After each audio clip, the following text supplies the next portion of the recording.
একটা সময় ছিল যখন সামান্থা রুথ প্রভু ও নাগা চৈতন্য ছিলেন দক্ষিণী সিনেমার অন্যতম জনপ্রিয় তারকা দম্পতি।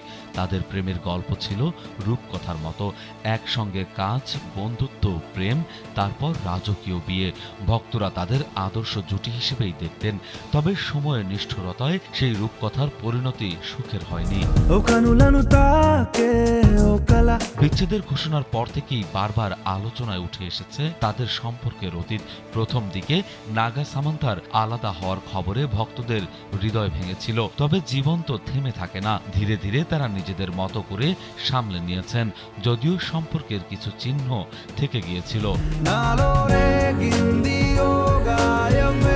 একসময় নাগার ভালোবাসার প্রতীক হিসেবে হাতে ট্যাটু করিয়েছিলেন এই অভিনেত্রী। সেই চিহ্ন এতদিন বয়ে বেড়ালেও অবশেষে মুছে ফেললেন তিনি। সম্প্রতি শেয়ার করা কিছু ছবিতে তার হাতে সেই ট্যাটুর দেখা আর মেলেনি। এই পরিবর্তন যেন তার জীবনের নতুন অধ্যায়ের সূচনার বার্তা দিচ্ছে।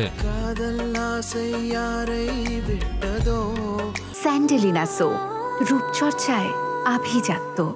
তবে নাগা এখনো হাতে রেখেছেন সেই পুরনো স্মৃতি। হয়তো তিনি অতীত আঁকড়ে ধরে আছেন, হয়তো নয়। তবে সামান্থা স্পষ্ট করে দিয়েছেন যে তার জীবনে এখন আর অতীতের ছায়া নেই। ভক্তরা বলছেন এটা সামান্থার আত্মসম্মানের জয়। প্রেম এসেছিল, ভালোবাসা ছিল, কিন্তু সব সম্পর্কের শেষটাই সুখ থাকে না। তাই এই নায়িকা নতুন করে বাঁচার সিদ্ধান্ত নিয়েছেন, আর তার এই শক্তিকে বাহবা দিচ্ছে গোটা দুনিয়া। বিনোদন ডেস্ক, কালবেলা।